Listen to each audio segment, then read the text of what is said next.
So moving on, and we are getting very, very close to the end here. I wanted to actually just talk to you lastly about our financial planning process. We actually went through the trouble of getting it trademarked because I wanted to design a financial planning process, and financial planning is often underappreciated. And that's because, truthfully, most financial plans are just a sales tool. It's just something for the financial salesperson to convince you to buy something or sign up for something. We wanted to create a financial plan that could be used as a roadmap, whether you do business with us or not. And so that's one thing, that's the call to action here, is to encourage you guys to use us to do a financial plan. We do not charge for our financial plans because we really purposefully try not to have any sales pitches in our meetings. The closest thing to a sales pitch that we have is the financial plan itself. And we build our financial plan in a very unique way. For one, I will tell you that we build it in a way that we can realistically try to predict the future, because everyone knows you can't predict the future. But what we do is we build it so conservatively that we know, as an example, we will underestimate cost of living adjustments for Social Security and for pensions. We will use compounded weighted returns on all of the asset performances, which is, if you were here at the beginning, a very important part of what we do.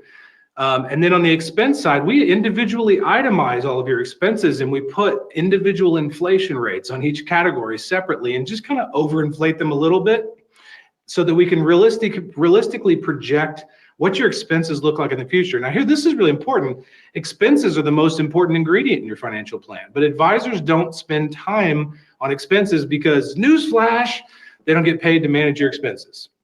But it is the most important ingredient, okay? So that some time needs to be spent on that. And that's generally the hardest part for most people, because a lot of people just aren't used to doing it, but we found a way to make it easy.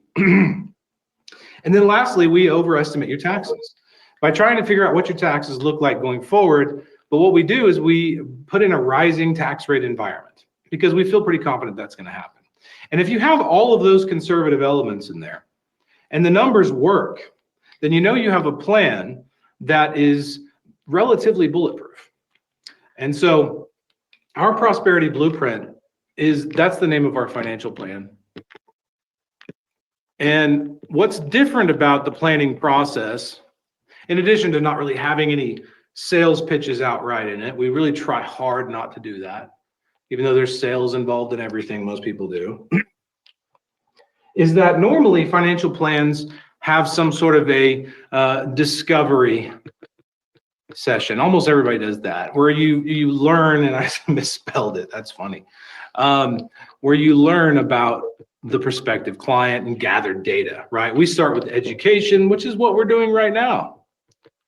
Okay, and then we have the discovery process, and then you have the plan presentation.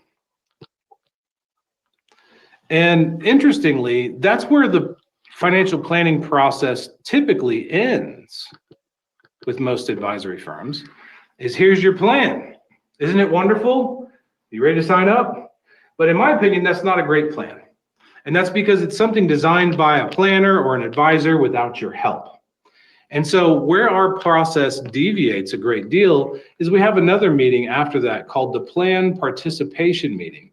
And this is when you've had the first draft of the financial plan to look at and analyze and come up with questions and concerns, things you like and things you don't like.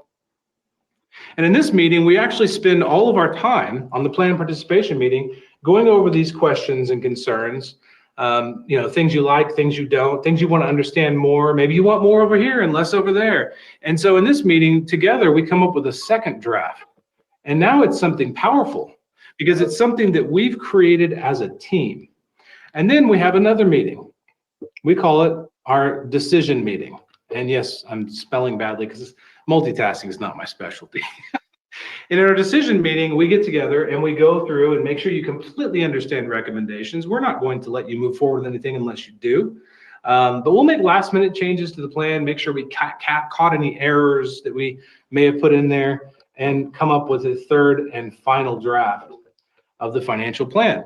And then simply, we just ask you if you want to schedule an onboarding meeting and become a client or part ways as friends. Hopefully you find that really fair. Hopefully you found today's presentation very educational and informative. There's certainly a lot of information that I'm happy to share with you in addition to what we talked about today.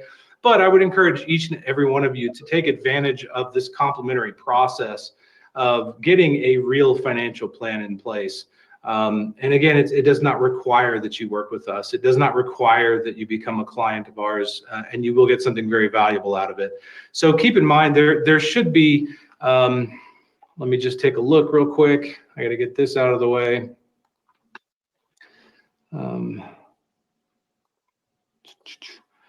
So there should be, over here on the offers section, you'll see where it says schedule a call. And really what that button should do is take you to our calendar. It's actually my calendar. And you can see right there, I'm going to pull it over to this screen so you can, no, I can't, it won't let me do it. Well, maybe it will. Yeah, it does. Where you have discovery call and also financial planning meeting. So if you click discovery call, that allows you to schedule a 15-minute phone call with me where we can just kind of get to know each other and talk about your concerns and questions that you have, any advice that you're looking for immediately. And then of course, if you are interested in starting the financial planning process, you can actually click the financial planning meeting right here. I will tell you that we spend a lot of time together. Typically our meetings are 2 hours each. I know that seems a little intimidating to some folks, but this is very important information. This is not something that you should fly through. And so we're typically spending 2 hours here, 2 hours here, and 2 hours here at the very least, and also here. So most of our clients spent about 8 to 10 hours with us before we ever decided to work together. This is an important topic. It's not like getting a bad car salesman, you know, finding the right advisor is incredibly important for your financial future. So anyway, I want to thank you all for attending our very first educational webinar. I know there was some hiccups, but hopefully you got some really good information out of it. And I look forward to speaking to you guys in the future. Thank you so much.